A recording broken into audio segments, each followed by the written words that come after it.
अस्सलाम वालेकुम everyone, welcome back to another video. Last video के अंदर हमने माइटोकॉन्ड्रिया कंप्लीट कर लिया था, जो कि एनिमल सेल ऑर्गेनल था। फिर उसके बाद मैंने कहा था कुछ जो है प्लांट सेल ऑर्गेनल के बारे में भी हमें इंफॉर्मेशन होनी चाहिए। तो आज से हम स्टार्ट कर रहे हैं। सबसे पहला ऑर्गेनल वो है plastids and chloroplast. Plastid basically organelle है, क्लोरोप्लास्ट उसी की टाइप है, बट हम उसको थोड़ा सा डिटेल में स्टडी करेंगे। क्यों करेंगे वो मैं आपको फिर बाद में बताऊँगी। तो विदाउट टाइम वेस्ट किए जो है हम प्लास्टिड स्टार्ट करते हैं। सबसे पहले तो ज़हन में ये आना चाहिए कि प्लास्टिड मतलब टर्म अगर हम कोई भी न्यू सुनते हैं, वैसे तो ये न्यू नहीं होगी, बहुत ज़्यादा फ़ैमिलियर है, लेकिन अदरवाइज़ अगर हम कोई भी टर्म हमारे दिमाग में आती है तो सबसे पहले हमें ये चीज़ सोचनी चाहिए कि वो है क्या? मतलब डायरेक्ट उस टर्म को पढ़ते के साथ ही हमारे ज़हन में आ जाए कि वो है क्या, उसका फ़ंक्शन क्या है। तो प्लास्टिड अगर हम बहुत ही ज़्यादा मतलब ईज़ी टर्म में अगर हम इसको समझने की कोशिश करें तो प्लास्टिड ऐसे स्मॉल ऑर्गेनल्स होते हैं जो कि प्लांट सेल के लिए एज अ किचन काम करते हैं। किचन मतलब जैसे किचन का हमारे क्या काम होता है, वहाँ पे सिंथेसिस ऑफ फूड होती है, ठीक है, स्टोरेज ऑफ फूड होती है, डिस्ट्रीब्यूशन ऑफ फूड होती है। तो इसी तरीके से प्लास्टिड्स का भी ये काम होता है कि वहाँ पे खाना बनता है, स्टोर होता है, ठीक है। तो मेन फंक्शन जो है प्लास्टिड का ये होता है कि एज अ किचन जो है वो वर्क परफॉर्म करते हैं फॉर प्लांट सेल्स। अब प्लास्टिड जो है वो तमाम लिविंग प्लांट सेल्स में यूग्लिना जो कि एक प्रोटोजोआन है, एनिमल लाइक ऑर्गेनिज़म्स जो हैं उनकी तरह, ठीक है, उनके अंदर भी मौजूद होता है। इसके अलावा स्मॉल बॉडीज़ होती हैं, फ्रीली स्कैटर्ड होता है साइटोप्लाज्म के अंदर। इनके पास अपनी खुद के डीएनए और राइबोसोम्स जो हैं मौजूद होते हैं, ठीक है। इसके अलावा मोर और लेस स्फेरिकल इनकी शेप है, एमेबॉइड स्ट्रक्चर्स कैरेक्टरिस्टिक्स शो करवाते हैं, मतलब मूवमेंट शो करवाते हैं साइटोप्लाज्म के अंदर, एक जगह से दूसरी जगह जो है मूव करते हैं फ्रीली। अब ज़ाहिर-सी बात है इनके पास जब अपना डीएनए और राइबोसोम्स हैं तो इससे हमें ये बात पता चलती है जस्ट लाइक माइटोकॉन्ड्रिया। इससे पहले हमने सिर्फ एक ऑर्गेनल पढ़ा है माइटोकॉन्ड्रिया, जिनके पास खुद का डीएनए और राइबोसोम्स होते हैं। इसी तरीके से प्लास्टिड्स के पास भी होते हैं। अब डीएनए है तो इसका मतलब इनके पास भी सेल्फ रेप्लिकेटिंग प्रॉपर्टी है, ठीक है। राइबोसोम्स हैं, प्रोटीन सिंथेसाइज़ होगी, प्रोटीन सिंथेसाइजिंग कैपेसिटी इनके पास मौजूद है just like mitochondria. Most important biological functions जो ये परफॉर्म कर रहे हैं वो यही है कि synthesis of food and storage of carbohydrate, lipids and proteins. तो ये थोड़ा सा इंट्रो हो गया प्लास्टिड्स का कि प्लास्टिड्स क्या हैं। इनके पास अपना डीएनए और राइबोसोम्स होता है जिसकी वजह से self replicating property and protein synthesising capacity होती है। इसके अलावा मेनली एज अ किचन जो है वो वर्क परफॉर्म कर रहे हैं, synthesis and storage of food हो रही है। नेक्स्ट हम आ जाते हैं टाइप्स ऑफ प्लास्टिड्स के ऊपर। अच्छा, वर्ड जो प्लास्टिड है, पहले तो मैं ये बताऊं कि जो वर्ड प्लास्टिड है उसका वो एक ग्रीक वर्ड से निकला है प्लास्टिकास, जिसका मतलब है फॉर्म्ड और मोल्डेड। अब फॉर्म्ड और मोल्डेड से मतलब इसलिए ये निकाला गया है क्योंकि उनके स्ट्रक्चर की बेसिस के ऊपर, और ये सबसे पहले टर्म यूज़ किए शिम्पर ने 1885 में। और शिम्पर ने ही जो है फर्दर प्लास्टिड्स को on the basis of their structure, pigments and functions, pigments मतलब कलर्स, उनकी बेसिस पे 3 कैटेगरीज़ में प्लास्टिड्स को जो है डिफरेंशिएट किया है, क्लासिफाई किया है, ल्यूकोप्लास्ट, क्रोमोप्लास्ट एंड क्लोरोप्लास्ट, ठीक है। अब इनको जो है वन बाय वन हम स्टडी करते हैं आगे। अच्छा, टाइप्स ऑफ प्लास्टिड स्टार्ट करने से पहले बाज़ दफ़ा हमें एक टर्म जो है बहुत ज़्यादा पढ़ने को मिलती है, वो है प्रोप्लास्टिड। अब वर्ड प्रोप्लास्टिड से ही हमारे ज़हन में आ जाता है, प्रो मतलब बिफ़ोर, पहले, सही, और प्लास्टिड्स जो हमने पढ़ा मतलब ऐसी कोई ये फॉर्म है, ऐसा एक ऑर्गेनल है जो कि प्लास्टिड से पहले की फॉर्म है, इसलिए हम उसे प्रोप्लास्टिड करें, जो कि लेटर ऑन जाके कन्वर्ट होगी किसमें, प्लास्टिड्स के अंदर। अब प्रोप्लास्टिड वो ऑर्गेनल्स कलरलेस ऑर्गेनल्स होते हैं, ठीक है, स्मॉल होते हैं, और इसके अलावा कहाँ पाए जाते हैं, प्लांट के मेरिस्टेमेटिक रीजन्स के अंदर। मेरिस्टेमेटिक रीजन्स वो होते हैं जहाँ पे सेल्स के अंदर हाईली डिवाइडिंग कैपेसिटी मौजूद होती है, जो कि सेल्स डिवाइड होते हैं, ठीक है। अच्छा, इसके अलावा प्रोप्लास्टिड्स जो हैं वो अनडेवलप्ड फॉर्म हम कह सकते हैं, अनडिफरेंशिएटेड फॉर्म हो सकते हैं प्लास्टिड्स की। इसका मतलब कि क्या होता है कि प्लास्टिड्स जो हैं वो पहले एक इमेच्योर अनडेवलप्ड फॉर्म के अंदर प्लांट सेल्स में मौजूद होते हैं, ठीक है, जिनको हम वर्ड कह रहे हैं प्रोप्लास्टिड, जो कि फिर बाद में मैच्योर होकर कन्वर्ट होते हैं according to the environmental condition को, किस तरीके का फंक्शन परफॉर्म करना है, फिर उस बेसिस के ऊपर ऊपर वो एक स्पेशल टाइप के प्लास्टिड में कन्वर्ट हो जाते हैं। अब चाहे वो लीकोप्लास्ट है, क्रोमोप्लास्ट है, क्लोरोप्लास्ट है या किसी भी टाइप का प्लास्टिड है, ठीक है। तो प्रोप्लास्टिड क्या हमें टर्म समझ में आती है, वो टर्म है जिसका मतलब कि प्लास्टिड की अनडेवलप्ड फॉर्म, अनडिफरेंशिएटेड फॉर्म, मतलब कि उसमें हमें पता नहीं है कौन सा प्लास्टिड है। हाँ, ये ज़रूर पता है कि इसने आगे चल के मैच्योर होकर एक प्लास्टिड की फॉर्म बननी है, लेकिन कौन सी टाइप बननी है, ठीक है, हमें पता नहीं है प्लास्टिड कौन से टाइप का है। अब आ जाते हैं सबसे पहली कैटेगरी जो शिम्पर ने क्लासीफाई किया है, वो है लीकोप्लास्ट। लीकोप्लास्ट जो है 2 ग्रीक वर्ड्स से मिलकर बना है। लीको मतलब वाइट एंड प्लास्ट मतलब लिविंग, सही है। तो लीकोप्लास्ट जो है वाइट से हमें पता चल रहा है, वाइट कह लें या कलरलेस कह लो, ठीक है। अगर हम स्टार्टिंग में देखें तो ये एम्ब्रियोनिक और जर्म सेल्स में मौजूद होते हैं। इसके अलावा मेरिस्टेमेटिक सेल्स जो मैंने बताया कि जो डिवाइडिंग सेल्स होते हैं उनके अंदर मौजूद होते हैं। लेकिन मेरिस्टेमेटिक सेल्स कौन से, वो सेल्स जो मेरिस्टेमेटिक सेल्स वो वाले जो प्लांट के उस रीजन में मौजूद होते हैं जहाँ पे लाइट रिसीव नहीं होती। अगर हम थोड़ा-सा अगर सोचें कि लाइट जो है वो प्लांट के कौन से रीजन को जो है रिसीव नहीं होती है, ऑब्वियसली अंडरग्राउंड जो पार्ट होता है, अंडरग्राउंड पार्ट कौन-सा होता है प्लांट का, जिनको हम रूट्स कहते हैं। तो जो शूट्स वाले एरियाज़ होते हैं मेनली वहाँ पे लीकोप्लास्ट नहीं होते हैं। ज़्यादातर ये हमें वहाँ मिलते हैं रूट्स के अंदर, जहाँ पे कलरलेस और या वाइट कलर में हमें जो वाइट कलर देते हैं प्लांट को, वो लीकोप्लास्ट होते हैं, ठीक है। इसके अलावा बाज़ दफ़ा ऐसा होता है कि क्योंकि ये लीकोप्लास्ट जब प्लांट ग्रो करता है तो क्लोरोफिल इनके अंदर फ़िल्ड अप होने की वजह से ये कन्वर्ट हो जाते हैं क्लोरोप्लास्ट के अंदर। क्लोरोप्लास्ट वो है जिनके अंदर ग्रीन कलर का पिगमेंट होता है, वो प्लास्टिड की टाइप हैं। इसको फर्दर डिटेल में आगे स्टडी करेंगे। इसके अलावा ट्रू लीकोप्लास्ट जो हैं वो फुली डिफरेंशिएटेड सेल्स में होते हैं। जब हमें पता है कि प्लांट का एपिडर्मल सेल है या कोई और सेल है तो हमें पता होता है वहाँ पे जो है ट्रू लीकोप्लास्ट जो है मौजूद होते हैं, सही है। इसके अलावा ये ग्रीन नहीं होते हैं, फोटोसिंथेसिस का कोई प्रोसेस नहीं होता इनके अंदर क्योंकि ये कलरलेस होते हैं। कोई थाइलाकोइड चेन के अपने कोई राइबोसोम्स भी मौजूद नहीं होते हैं, ठीक है। इनके अंदर जस्ट मेनली सिंथेसिस और स्टोरेज का काम होता है। सिर्फ या तो कोई चीज़ बनेगी या स्टोर होगी, और इसके अलावा ये कलरलेस होते हैं, इनके पास कोई पिगमेंट होता ही नहीं है। तो ये वाइट कलर देना या कह लो एक कलरलेस, जिस भी सेल के अंदर मौजूद होते हैं उनके अंदर कोई कलर नहीं होता है, जस्ट लाइक हमारे रूट्स वगैरह हैं जो कलरलेस रूट्स हैं, ठीक है। फिर नेक्स्ट हम आ जाते हैं टाइप्स ऑफ लीकोप्लास्ट के ऊपर। लीकोप्लास्ट जो है हमें मैंने ये फंक्शन इसका बताया कि सिंथेसाइज और स्टोरेज ऑफ फूड मटेरियल करता है, कार्बोहाइड्रेट, लिपिड एंड प्रोटीन। इन्हीं स्टोरेज ऑफ फूड मटेरियल्स की बेसिस पे किस टाइप का मटेरियल स्टोर करता है इसको फर्दर जो है कैटेगराइज कर दिया है 3 टाइप्स के अंदर। सबसे पहली है अमाइलोप्लास्ट, इलायोप्लास्ट एंड प्रोटीनोप्लास्ट। अब अमाइलोप्लास्ट क्या होता है, अमाइलोप्लास्ट वर्ड से पता चल रहा है, अमाइल का मतलब होता है, अमाइलो वर्ड है स्टार्च से लिया हुआ लैटिन में, और प्लास्ट ग्रीक का ही वर्ड है लिविंग, सही। जिसमें क्या हो कि लीकोप्लास्ट, ऐसे लीकोप्लास्ट जिनके अंदर स्टार्च की फॉर्मेशन और स्टोरेज हो रही हो उन्हें हम अमाइलोप्लास्ट कह रहे हैं। फिर इलायोप्लास्ट हैं जिनके अंदर लिपिड्स यानी हमारे ऑयल्स जो हैं वो स्टोर हो रहे हैं, सिंथेसाइज हो रहे हैं। मेनली कहाँ में मिलेंगे, इसीलिए सीड्स, मोनोकोट्स और डाइकोट्स के सीड्स में हमें मिलते हैं। थर्ड जो हमारी टाइप है वो है प्रोटीनोप्लास्ट। प्रोटीनोप्लास्ट में हमारे प्रोटीनोप्लास्ट भी वर्ड से पता चल रहा है कि प्रोटीन की स्टोरेज होगी जिन प्लास्टिड्स के अंदर, मेनली सीड्स में हमें मिल रहे हैं, और इनके अंदर थोड़े बहुत थाइलाकोइड्स होते हैं। अदरवाइज लीकोप्लास्ट के अंदर थाइलाकोइड्स नहीं होते हैं। थाइलाकोइड्स होते क्या हैं, ये थर्ड मेम्ब्रेनस सिस्टम होता है प्लास्टिड्स का, उनको आगे डिटेल में स्टडी करते हैं। अच्छा, उसके बाद हमारी सेकेंड जो टाइप है प्लास्टिड की वो है क्रोमोप्लास्ट। क्रोमोप्लास्ट क्या होते हैं, ये भी 2 ग्रीक वर्ड से मिला है, बना है। क्रोमो मतलब कलर और प्लास्ट मतलब लिविंग। इसका मतलब ये भी हमें इसके नेम से पता चल जाता है, कलर्ड प्लास्टिड्स हैं जिनका काम क्या होता है, प्लांट को कलर देना, ठीक है।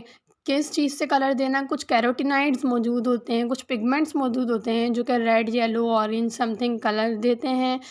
किन चीज़ों को कलर देते हैं, जो भी हम प्लांट्स के कलरफुल स्ट्रक्चर्स देखते हैं, चाहे वो फ्लावर पेटल्स हैं, ठीक है, या वो फ्रूट्स हैं, या कुछ रूट्स होती हैं जैसे कैरेट्स वगैरह, टमाटोज़, ठीक है। ये जो कलरफुल जो चीज़ें हैं प्लांट की, उनको कलर कौन देता है, क्रोमोप्लास्ट।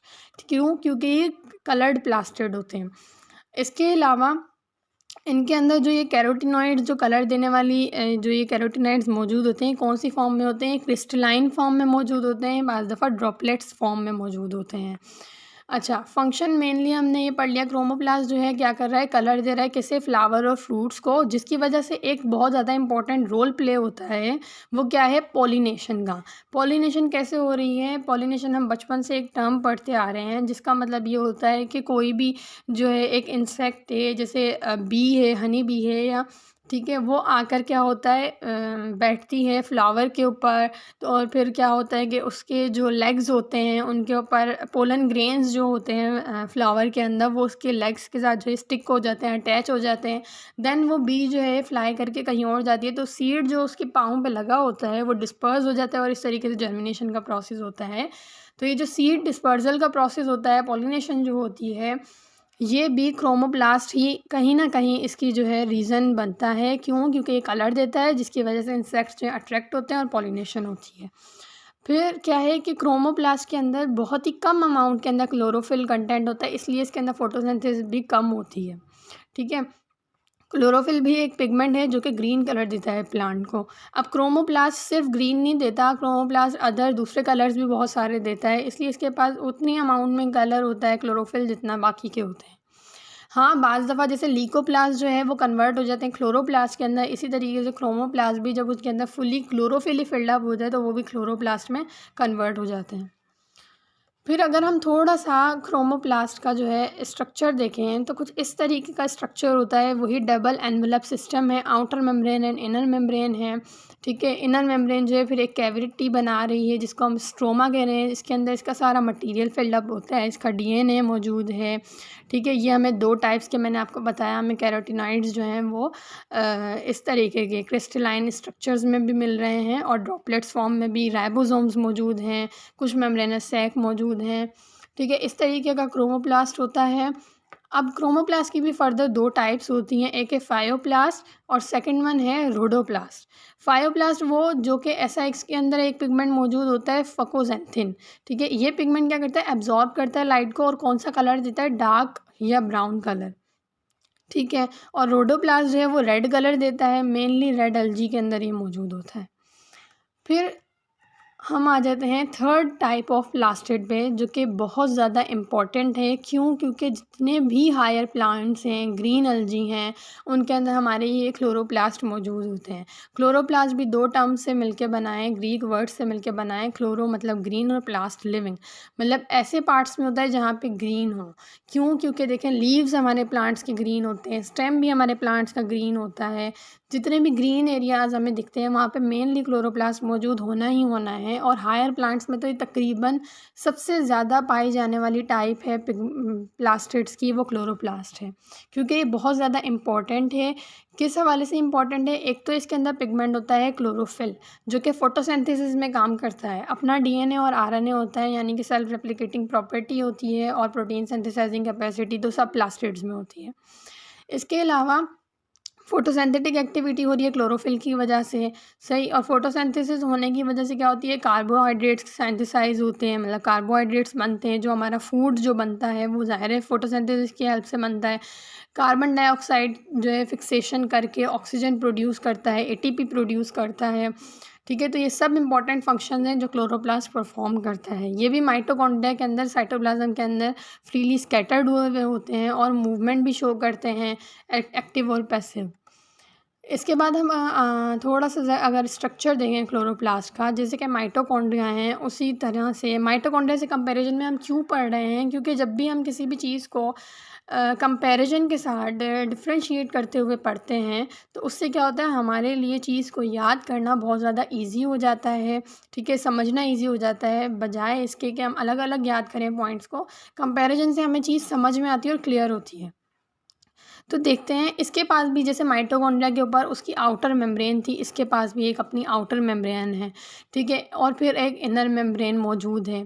आउटर मेम्ब्रेन बहुत ज़्यादा हाईली परमेएबल है, जितने भी मॉलिक्यूल्स आयंस जो हैं इसके थ्रू आ जा सकते हैं। इनर मेम्ब्रेन जो है वो बहुत ज़्यादा लेस परमेएबल होती है। आउटर और इनर मेम्ब्रेन के दरमियान इसमें भी स्पेस होता है, इंटर मेम्ब्रेन स्पेस होता है, जैसे माइटोकॉन्ड्रिया में था।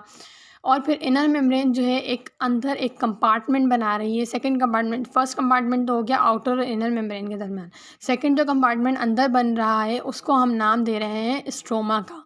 ठीक है, स्ट्रोमा के अंदर ही तमाम इसका डीएनए मौजूद होता है, जितने भी important enzymes, variety of enzymes, सब कुछ वो मौजूद होते हैं।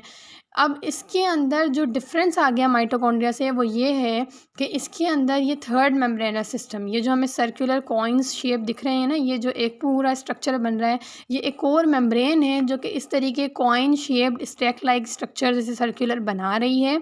इनको हम एक सिंगल को कहते हैं ग्रेना, और कंप्लीट जब बहुत सारे ग्रेना को हम कह रहे हैं, प्लूरल में हम यूज़ कर रहे हैं वर्ड ग्रेनम।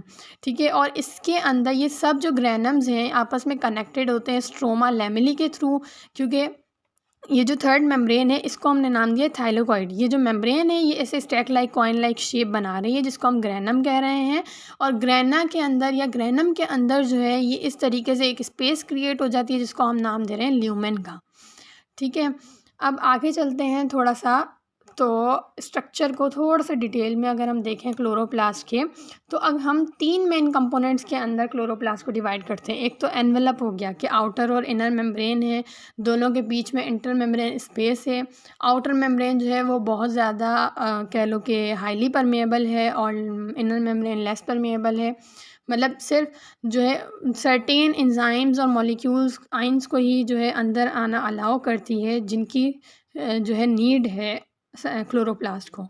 ठीक है, कोई भी फंक्शन परफॉर्म करना है उसके लिए, फोटोसिंथेसिस के लिए जो नीड है या डीएनए रेप्लिकेशन के लिए नीड है, तो वही एंजाइम्स इन एंड आउट हो सकते हैं।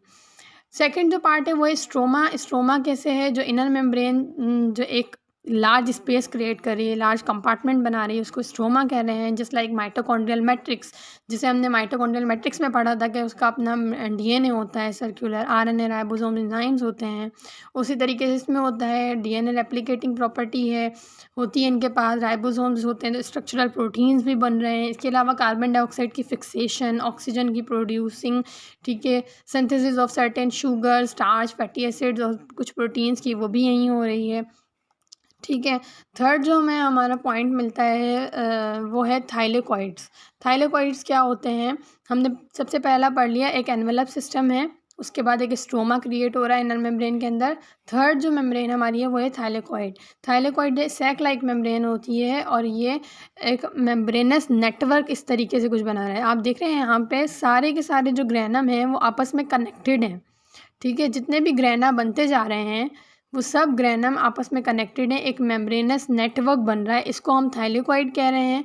और इस सिंगुलर ये जो कॉइन स्टैक लाइक शेप बन रही है इसको ग्रेना कहते हैं। और ग्रेना जो है मेन फंक्शनल यूनिट है क्लोरोप्लास्ट का, जहाँ पे तमाम प्रोसेस होते हैं, जितना भी लाइट एब्जॉर्बिंग सिस्टम है, light reaction, dark reaction, photosynthesis का process, electron transport chain, ATP synthetase, ये सब इस थर्ड कंपार्टमेंट, थर्ड रीजन जो इसके अंदर एक क्रिएट हो रहा है इस मेम्ब्रेन के अंदर, जो पूरी ल्यूमेन है उसके अंदर परफॉर्म होता है। अच्छा, एक और यहाँ पे मेन पॉइंट ये है कि क्लोरोप्लास्ट के अंदर जितने भी इंटरकनेक्टेड ग्रेना होते हैं इनके ऊपर कुछ मुख्तलिफ फोटोसिंथेसिस के लिए जो ज़रूरी एंजाइम्स होते हैं वो अटैच होते हैं। क्लोरोफिल पिगमेंट अटैच होता है जो कि ग्रीन कलर दे रहा है, और साथ में जो लाइट एनर्जी आ रही है उसको ट्रैप करने में हेल्प आउट करता है। ठीक है, अब थोड़ा सा कंपैरिजन अगर हम देखें माइटोकॉन्ड्रिया क्लोरोप्लास्ट का, ये जो यहाँ पे मेंशन किए हुए हैं ये इनके अंदर सिमिलैरिटीज़ हैं कि दोनों के दोनों जो है वो सेल को एनर्जी प्रोवाइड कर रहे हैं, डबल मेम्ब्रेन स्ट्रक्चर है, अपना आरएनए डीएनए राइबोसोम्स होते हैं, सिमिलर एंजाइम्स एंड कोएंजाइम्स होते हैं इनके पास। क्यों? क्योंकि मेनली प्रोटीन सिंथेसिस दोनों के अंदर हो रही है, जो एनर्जी जो प्रोड्यूस हो रही है एटीपी प्रोड्यूस कर रहे हैं दोनों में हो रही है, तो मोस्टली कॉमन ही होते हैं एंजाइम्स और कोएंजाइम्स। शेप के अंदर डिफरेंस आ जाता है कि थोड़ा सा रॉड शेप्ड होता है, ये लेंस शेप्ड होता है। इसकी जो इनर मेम्ब्रेन होती है उसके अंदर ऐसे कुछ स्ट्रक्चर्स हमने पढ़े थे जो कि क्रिस्टिया बना रहे हैं, यानी जिसकी वजह से एम फेज़ और सी फेज़ हमने पढ़ा था वो क्रिएट हो रहा है। और जबकि इसके अंदर क्या होता है, इनर मेम्ब्रेन जो स्ट्रोमा होती है उसके अंदर, ठीक है, और थाइलेकॉइड्स और ग्रेना मौजूद होते हैं। फोटोसिंथेटिक पिगमेंट्स इसमें नहीं होते हैं, उसमें मौजूद होते हैं, तमाम सेल्स में पाया जाता है, ये सिर्फ प्लांट सेल्स में होता है। और माइटोकॉन्ड्रिया जो है वो एरोबिक रेस्पिरेशन में बहुत ज़्यादा इन्वॉल्व होता है कि कार्बन डाइऑक्साइड को यूटिलाइज़ करके ऑक्सीजन प्रोड्यूस करता है। ये फोटोसिंथेसिस में इन्वॉल्व होता है, बिल्कुल उसका रिवर्स रिएक्शन है कि कार्बन डाइऑक्साइड को जो है वो यूज़ करके ये भी ऑक्सीजन प्रोड्यूस कर रहा होता है। उसके बाद हम आगे चलते हैं। नेक्स्ट ओवरऑल थोड़ा सा हम प्लास्टिड्स को देखें। हमने एक टर्म पढ़ी प्लोप्लास्टिड, इमेच्योर अनडिफरेंशिएटेड प्लास्टिड्स होते हैं। फिर वो according to type of functions, ठीक है, वो डिफरेंशिएट हो जाता है डिफरेंट टाइप ऑफ प्लास्टिड्स के अंदर। यहाँ पे एक न्यू टर्म देखने को मिल रही है एटियोप्लास्ट। एटियोप्लास्ट कुछ भी नहीं, एक नॉर्मल से प्लास्टिड्स होते हैं जो कि हम ये कह सकते हैं बहुत ही टेम्परेरी बेस्ड होते हैं।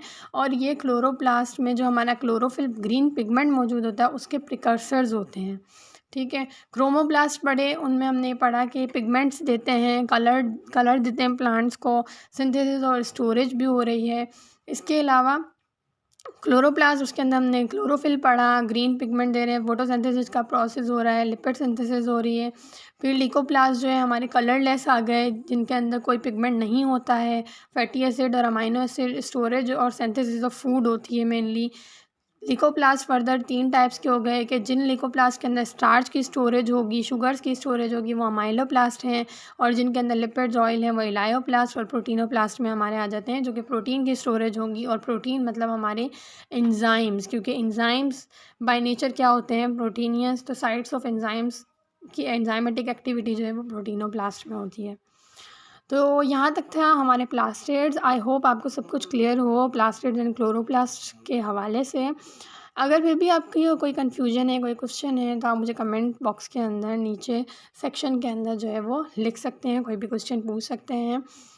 तो मिलते हैं नेक्स्ट वीडियो के अंदर, तब तक के लिए अल्लाह हाफ़िज़, जज़ाकल्लाह।